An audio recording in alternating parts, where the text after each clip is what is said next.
انگریزی لفظ اسکیچ کا ترجمہ ہے، یعنی خاکے میں کسی شخصیت کی منفرد اور نمایاں خصوصیات کو اس انداز سے بیان کیا جاتا ہے کہ اس کی تصویر آنکھوں کے سامنے آ جائے۔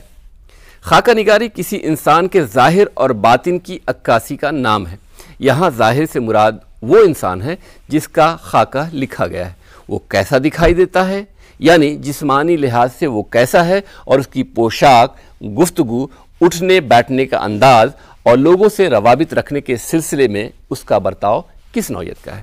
اسی طرح باطن سے مراد ہے اس کی سوچ، زندگی کے بارے میں اس کا نظریہ، اس کی خوشدلی، بخل، فیاضی، دکھ اور سکھ کے تجربات کے وقت اس کا رویہ کس قسم کا ہے، اس کی پسند ناپسند کیا ہے۔ خاکہ نگاری کے اصولوں میں سے ایک اہم اصول یہ ہے کہ آپ اسی شخص کا خاکہ لکھ سکتے ہیں جسے آپ بخوبی جانتے ہوں۔ جہاں تک سوانح نگاری اور خاکہ نگاری کے فرق کا تعلق ہے، سوانح میں کسی شخص کے بارے میں ترتیب وار تفصیل کے ساتھ لکھا جاتا ہے، جبکہ خاکے میں ہر بات کی تفصیل ضروری نہیں ہوتی۔ خاکہ نگار اور سوانح نگار کو اس شخص کی خوبیوں اور خامیوں دونوں پہلوؤں کی تصویر کشی کرنی پڑتی ہے۔ اردو میں خاکوں کے اولین نمونے تذکروں میں ملتے ہیں۔ محمد حسین آزاد کی کتاب آب حیات میں قدر تفصیل سے شعراء کے خد و خال، مزاج اور افتاد طبع کو ابھارنے کی کوشش کی گئی ہے۔ اردو کے پہلے باضابطہ خاکہ نگار مرزا فرحت اللہ بیگ ہیں۔ ان کی تصنیف نذیر احمد کی کہانی کچھ ان کی کچھ میری زبانی میں نذیر احمد کا خاکہ جس طور پر پیش کیا گیا ہے، اس سے خاکہ نگاری کے اصول و ضوابط بھی متعین کیے جا سکتے ہیں۔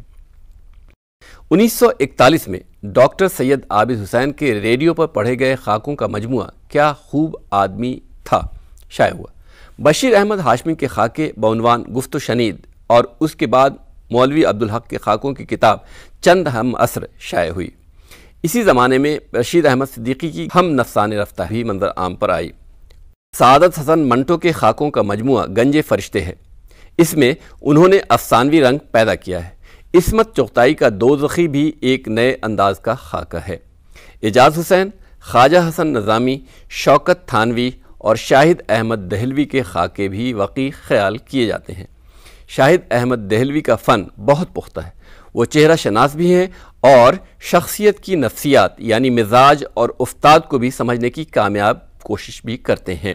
شوکت تھانوی کے مزاج میں بے تکلفی اور بے ساختگی ہے۔